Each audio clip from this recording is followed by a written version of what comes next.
pidieron informes sobre un proyecto ambiental que de algún modo podía, obviamente un proyecto, digamos, de una obra pública y de cuestiones mineras que obviamente podía llegar a tener un impacto negativo en la salud de la población y por supuesto aplicar al ambiente. El Comité de Inversiones Extranjeras negó parte de la información y esto provocó toda una cuestión judicial que terminó en la Comisión y en la Corte, donde la Corte dijo que efectivamente la restricción a la cual se había recurrido para no dar el argumento por el cual se había recurrido para no dar la información no era un argumento válido, porque además no estaba contenido en una ley formal, de manera tal que Chile había incumplido con los mandatos del artículo 13 y de la restricción de los derechos por vía de ley, y por lo tanto condenó a Chile a dar esa información.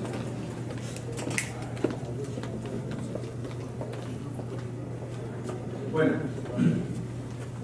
dentro del ámbito de la comisión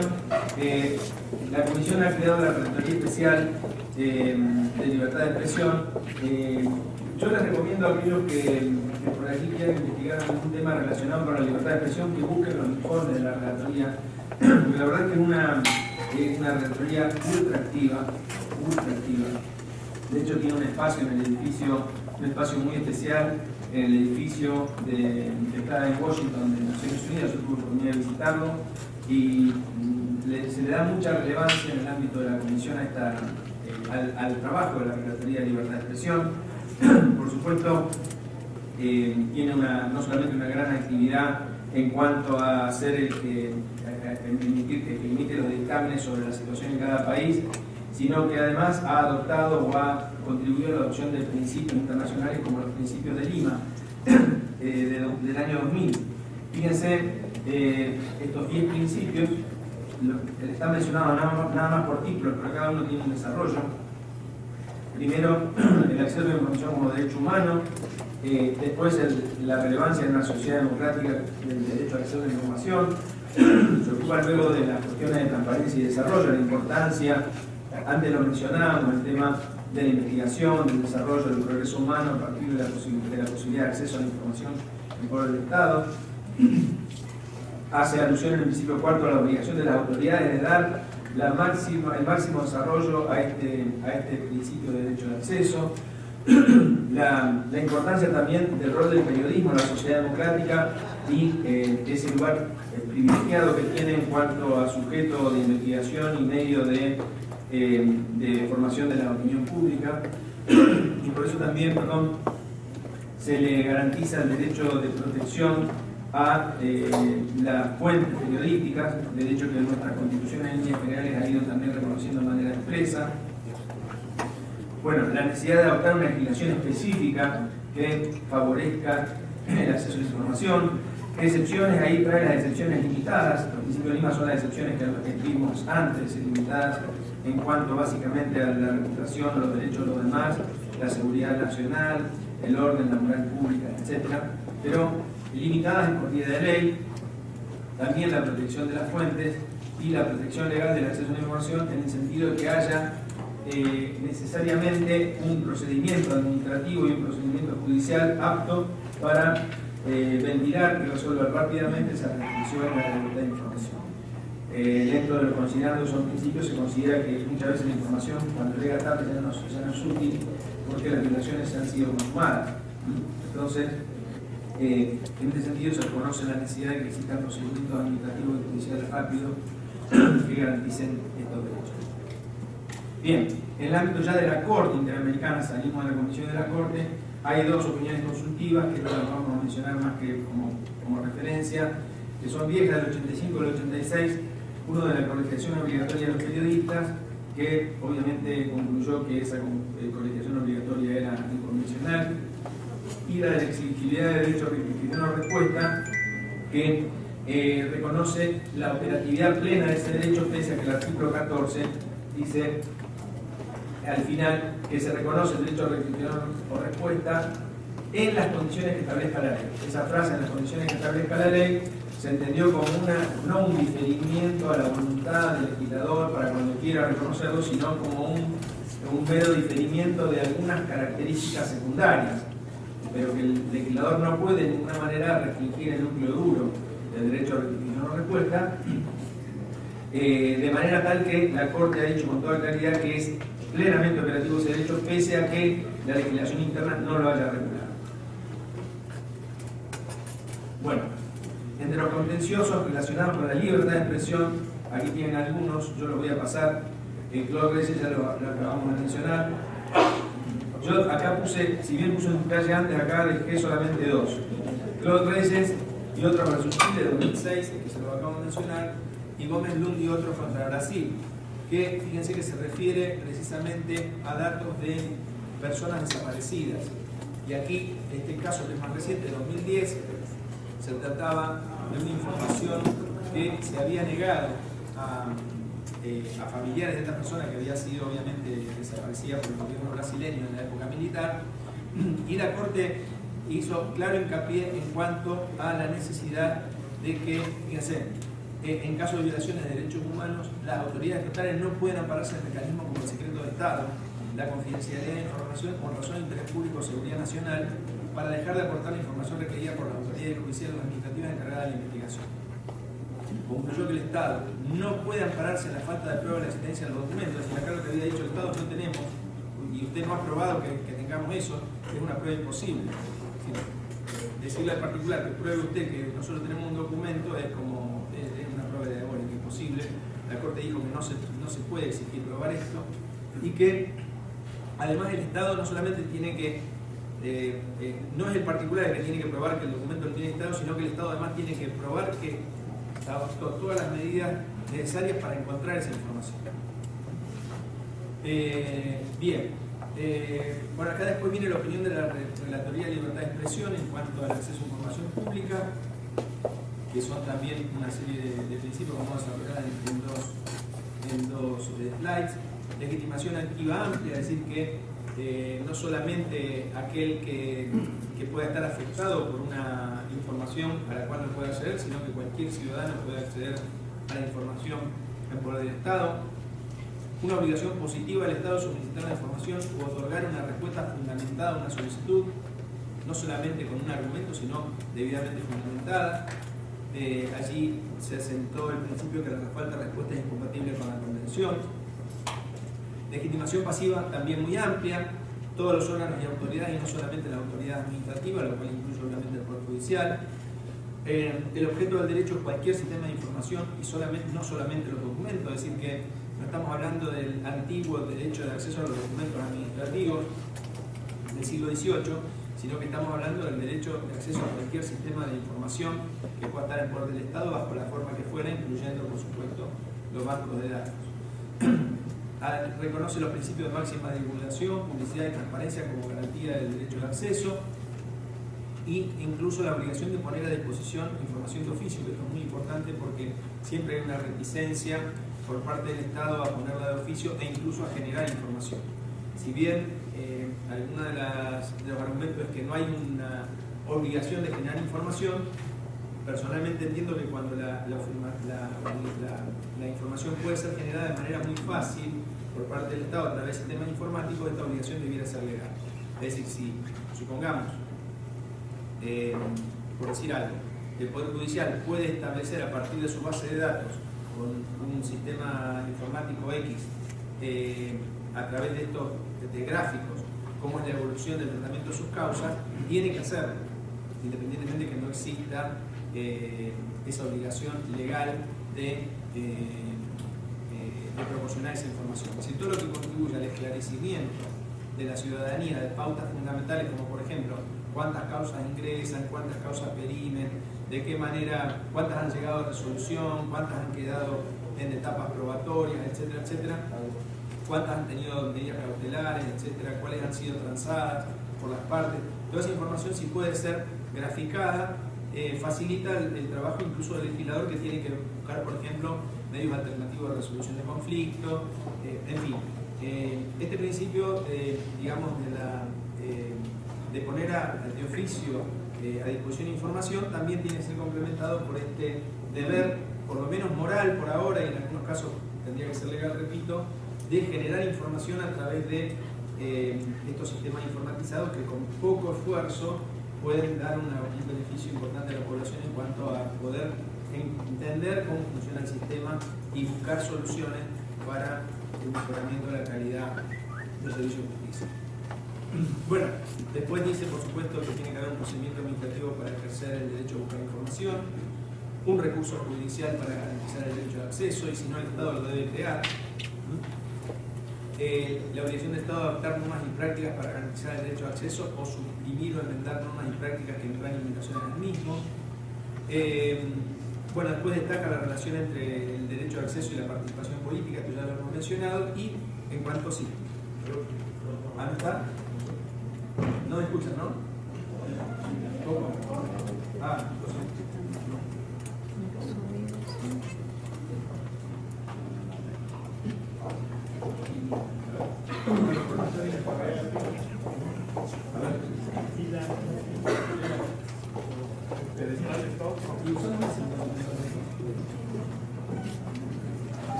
No son los micrófonos, ya lo están arreglando. Es el sistema. Bueno, hablo yo mientras tanto, si no perdemos tiempo. ¿Sí? Bueno, bien. Decía entonces, acá viene lo importante en cuanto al sistema de restricciones. Primero, tienen que estar establecidas por ley. Segundo, tienen que tener un fin legítimo, es decir, tienen que perseguir un objetivo que esté permitido por la Convención. La necesidad que se dé en el ámbito de una sociedad democrática, siempre se destaca el tema de que sea una sociedad democrática, y la evaluación de la proporcionalidad en cuanto haya alguna cuestión o algún conflicto entre el derecho de acceso a la información y otros derechos. Lo cuarto, es que la limitación debe estar escrita y motivada. En este caso, nosotros tuvimos sentencias de la Corte Argentina donde familiares también de desaparecidos pedían información al Estado. En un caso el Estado dijo lo mismo que mencionábamos antes, no conocer la información, y la Corte además negó el derecho a los familiares de acceder a esa información por un argumento que es muy típico de protección de datos, pero que la Corte desestimó, y es que quien pretendía acceder al dato personal no era la persona que lo pedía, sino un familiar. Y el principio general en materia de protección de datos es que solamente tiene acceso el titular del dato cuando quiere conocer información del mismo. Bueno, acá obviamente al ser personas desaparecidas, la Corte lo que hizo fue admitir la legitimación excepcional de los familiares, porque habían transcurrido más de 20 años de la desaparición, y en definitiva se reconoció un derecho autónomo del familiar a poder acceder a esa información para satisfacer derechos personales de él que eran totalmente legítimos. Por ejemplo, y aquí la Corte es muy rica, habla de derechos individuales y derechos colectivos. Derechos colectivos, individual y colectivo a la verdad. Derecho individual del familiar a saber la verdad sobre qué había pasado con esa persona desaparecida, y un derecho colectivo a esclarecer las violaciones de derechos humanos. Y otros derechos individuales de esta persona, y fíjense hasta dónde va la protección de datos, que el derecho a la protección de datos puede proteger cualquier derecho, es decir, es un derecho medial que sirve como el derecho a réplica para proteger otro derecho. En sí mismo no se sustenta, es la característica típica del derecho a la protección de datos. No existe solo, es un medio para proteger otro derecho. Es una suerte de garantía, porque es un medio de protección de otro derecho. Y allí donde en definitiva la Corte lo que encontró es que estas personas que eran familiares desaparecidos tenían vulnerado no solamente el derecho a la verdad, sino el derecho al duelo, el derecho a enterrar a los muertos, el derecho a la identidad, es decir, una serie de derechos que el derecho a la dignidad como persona, incluso del familiar, no solamente la persona que fue ejecutada extrajudicialmente, porque en este caso, el caso Urteaga, que estamos diciendo, se trató de una persona que salió a los medios de comunicación y había sido abatida, había sido abatida en un enfrentamiento en la época militar. Y allí la Corte dijo con toda claridad que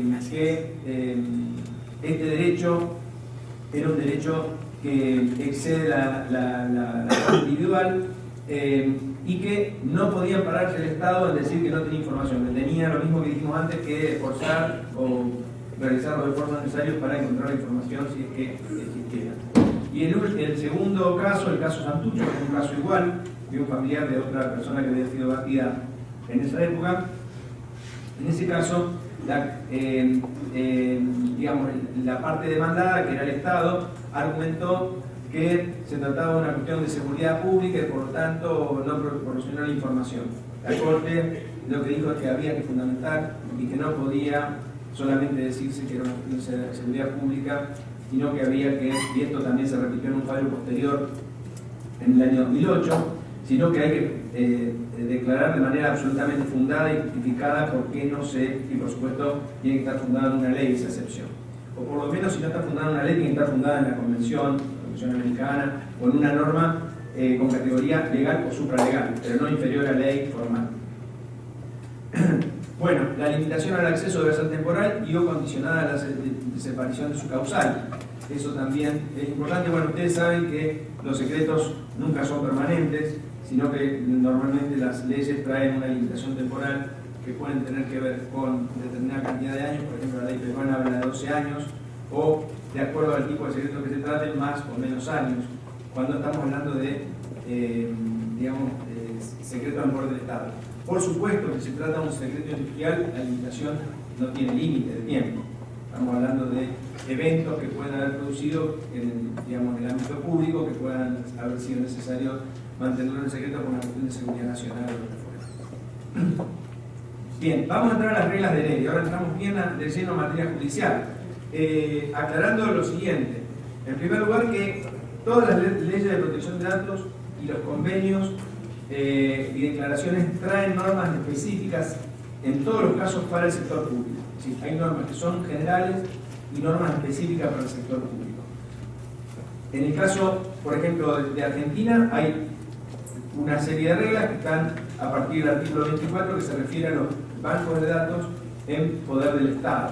Y regula, no regula específicamente los del ámbito judicial, pero sí regula la posibilidad de que se argumente el deber de secreto, de confidencialidad de los datos. Y en función de restricciones, ahí sí, establecidas por vía de la ley 25.326, que es la ley de protección de datos, que tengan que ver con la seguridad nacional, el orden público, la moral pública. Allí está precisamente la autorización legal. Bien, entonces, en el ámbito americano, en 2003 se desarrolló un taller, un seminario de taller que fue en Costa Rica, en Heredia, la ciudad de Heredia, donde allí hubo una cumbre de Cortes Supremas que en definitiva adoptaron estas reglas que son para auxiliar a la labor judicial en función de la protección de los datos y especialmente se refiere al sistema judicial en Internet, pero no exclusivamente respecto de esto. El motivo de la reunión era precisamente analizar cuáles eran las reglas que se necesitaban para aplicar a la difusión de contenidos en Internet. En primer lugar, la regla 1 dice: la finalidad de la difusión en Internet de las sentencias y resoluciones será a. El conocimiento de la información jurisprudencial y la garantía de igualdad ante la ley. B. Procurar alcanzar la transparencia en la administración de justicia. Esta es una regla general. La regla 2 dice que la finalidad de la difusión en Internet de la información procesal será garantizar el inmediato acceso de las partes o quienes tengan un interés legítimo en la causa a sus movimientos, citaciones o notificaciones. Acá fíjense que estamos hablando de información procesal. No estamos aludiendo de acceso a la sentencia, sino de la información del trámite, que es uno de los aspectos del tratamiento de datos en el ámbito judicial. Después vamos a ver en Argentina qué cosas se han dictado en este ámbito. Es decir, que aquí, cuando hablamos de la información procesal, se tiene que garantizar el acceso a las partes y quienes tengan un interés legítimo acreditable. Normalmente esto se logra a través de una clave de acceso que da obviamente la oficina que tenga a su cargo la habilitación de las partes a acceder al expediente. Aquel que es parte, una vez que inicia el expediente, queda habilitado de manera automática, y aquel que no es parte tiene que pedir una clave especial, pero se la tiene que pedir no a la oficina, sino tiene que fundamentarlo al juez para que el juez le indique a la oficina si hay un interés legítimo. Acá hay un tema de quién valora el interés legítimo. Y en línea general la jurisprudencia ha dicho que es el juez de la causa el que tiene, cuando hay una posible afección a derechos de terceros, el que tiene que valorar si quien pide el acceso ilegítimo. Pensemos siempre en el caso de un expediente donde hay un asunto familiar, donde hay, por ejemplo, una imputación grave de abuso deshonesto o de golpes o maltratos por parte de alguna de las partes, y esto supongo que va a ser igual. Muchas veces son cosas que se argumentan en los juicios de familia que no son ciertas, pero que bueno, las partes las argumentan como para ver si logran algún efecto beneficioso en su posición procesal.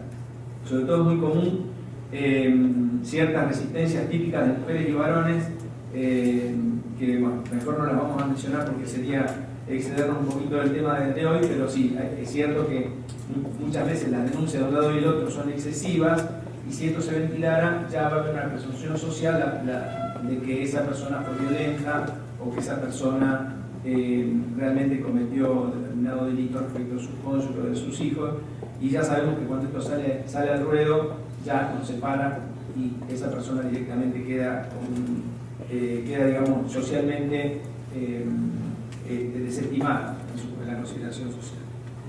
Bien. Es decir, que la única finalidad de la discusión es esa. Eso es lo que dice la regla. No puede tener otras finalidades. La única finalidad es esa. Por supuesto, ahí está la regla número 3. Establece que el interesado tiene derecho a oponerse, previa petición y sin gasto, en cualquier momento y por razones legítimas propias de su utilización particular, a que los datos que le conciernan sean objeto de difusión, salvo cuando la legislación nacional disponga otra cosa. Es decir, acá lo que está diciendo es que por eso se aplica esto de que normalmente cuando uno tiene interés en que su nombre no sea difundido, su nombre no salga en la prensa, tiene que pedirlo al juez de la causa. Lo que está diciendo acá es que como el principio de máxima publicidad, como el principio en línea general de máxima publicidad se supone, si uno no lo pide al juez de la causa, que está consintiendo que su nombre sea publicado, no solamente circule por internet, sino que además sea publicado por la prensa. Por eso es muy importante, y esto lo ha dicho en la Corte Suprema Argentina en la causa de 2004, Cook Westcott. Esto está en el material que yo les dejé. La Corte ha dicho que precisamente el interesado es el que tiene que argumentar en tiempo la necesidad de que sea anonimizada su causa o que no sea ventilado su nombre. Por supuesto, entonces, esta regla lo que dice es que yo como interesado me puedo oponer, pero obviamente tengo que hacerlo de manera expresa. Y por supuesto, yo, por más que me quiero oponer, si la legislación nacional dispone que no me puedo oponer, mis datos van a ser difundidos por vía internet. Después dice, en caso de determinarse de oficio o pedido de parte que datos de personas físicas o jurídicas son ilegítimamente siendo difundidos, deberá efectuarse la exclusión o rectificación correspondiente. Bueno, esto es una regla normal en materia de protección de datos, que significa que siempre quien trata los datos, quien tiene en su poder un banco de datos y está tratando información personal, tiene el deber de actualizar la información y rectificarla de oficio, aún cuando la parte no se lo pida, cuando conozca el carácter falso, discriminatorio o el carácter desactualizado de la información. Es decir, quien maneja un banco de datos tiene la obligación de preservar la veracidad, la actualidad de la información cuando esto sea, no hace falta requerimiento de parte. Esto es muy importante como principio de protección de datos y se repite en la regla de ley. La cuarta es la adecuación al fin y se refiere específicamente a Internet. En cada caso, los motores de búsqueda se ajustarán al alcance y finalidades con que se difunde la información judicial. Fíjense que esto de alguna manera tiene vinculación con lo que hablábamos hace un rato, de que los motores de búsqueda tienen que tener alguna limitación legal. Es decir, Internet, ustedes saben que básicamente no tiene limitaciones legales, y entonces, mientras no haya una corte internacional que tenga jurisdicción en todo el mundo, incluso donde las hay, que ahora sí las hay, por ejemplo en Europa a través de esta sentencia que ya le pone una limitación al tratamiento de datos, cuando las hay se van a otros servidores de otros lugares, entonces saltean la protección.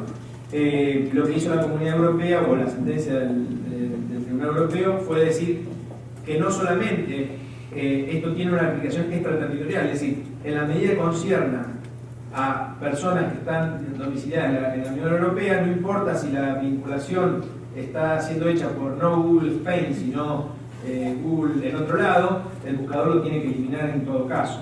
Es decir, como que le da una aplicación extraterritorial a la sentencia. Pero fíjense que acá ya se destacaba, ya hace más de 10 años se destacaba la necesidad de ajustar que los motores de búsqueda tengan una limitación, autolimitación o una limitación de fuente legal. Bueno, acá ya empieza el tema de los conflictos, ¿no? Los conflictos entre lo que es la transparencia y la privacidad, o el acceso a información pública y el derecho a la protección de datos. La regla número 5 establece cuándo prevalece el derecho a la intimidad. Después la 6 se va a referir a cuándo prevalece el derecho al acceso. Dice, prevalecen los derechos de privacidad e intimidad cuando se traten de datos personales que se refieran a niños, niñas, adolescentes o incapaces, o asuntos familiares, o que revelen el origen racial, étnico, las opiniones políticas, las convicciones religiosas o filosóficas, la pertenencia a sindicatos, así como el tratamiento de datos relativos a la salud o sexualidad de las víctimas o víctimas de violencia sexual o doméstica, o cuando se trate de datos sensibles o de publicación restringida según cada legislación nacional aplicable, o hayan sido así considerados la jurisprudencia emanada de los órganos encargados de la tutela jurisdiccional de derechos fundamentales. Es decir, acá hay en definitiva una protección especial a aquellos que no pueden manifestar su propia voluntad, especialmente el tema de los menores incapaces, y todo aquello que pueda estar vinculado con la intimidad o que pueda generar discriminación. Es decir, aquellas reglas, si ustedes se fijan, toda la segunda parte, en definitiva se está refiriendo a lo que siempre el artículo 2 o el artículo 3 o el artículo 1 de los pactos internacionales establece como ejes por los cuales no se puede diferenciar. Con la cual, haciendo la salvedad que sí se puede diferenciar, pero que no se puede discriminar. En realidad son ejes ejemplificativos. Es decir, la discriminación está siempre prohibida.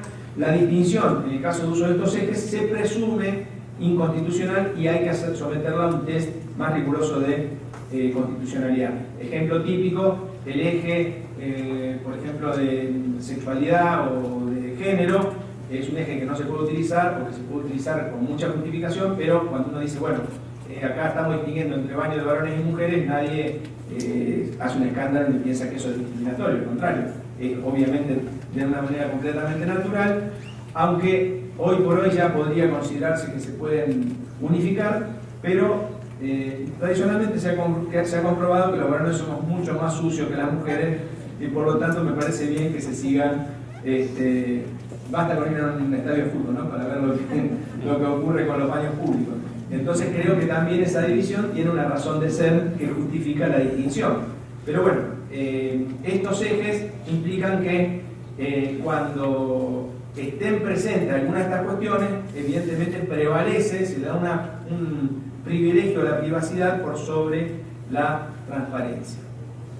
Después dicen, en este caso se considera conveniente que los datos personales de las partes, coadyuvantes, adherentes, terceros y testigos intervinientes sean suprimidos, anonimizados o inicializados, salvo que el interesado expresamente lo solicite y eso sea pertinente de acuerdo a la legislación. Es decir, un poco esta regla está aplicándose a los casos de las sentencias judiciales, como veníamos diciendo. La regla 6 dice al revés, prevalece la transparencia, el derecho a acceso a la información pública cuando la persona concernida ha alcanzado voluntariamente el carácter de pública. Esto se relaciona con todos los estándares establecidos en materia de libertad de expresión. Hemos pasado de largo, porque no nos da el tiempo a los fallos, pero lo hemos mencionado, están en el PowerPoint relacionados con las personas públicas. Ustedes ya saben que, por regla general, la intimidad de las personas públicas es más limitada, pero en todo lo que concierne a su actividad pública, ¿no? Nosotros tuvimos un caso que la Corte Interamericana declaró inconvencional, condenó al Estado argentino y de hecho el Estado argentino tuvo que adaptar la condena que dejar sin efecto la condena que había establecido sobre una revista que precisamente había publicado que un presidente nuestro llamado Menem tenía un hijo extramatrimonial. La Corte Argentina, que había sido designada por este presidente, en su gran mayoría, le dio la razón diciendo que se había violado su intimidad porque se había puesto en conocimiento público que él tenía un hijo extramatrimonial y eso es una cuestión privada. Sin embargo, nosotros siempre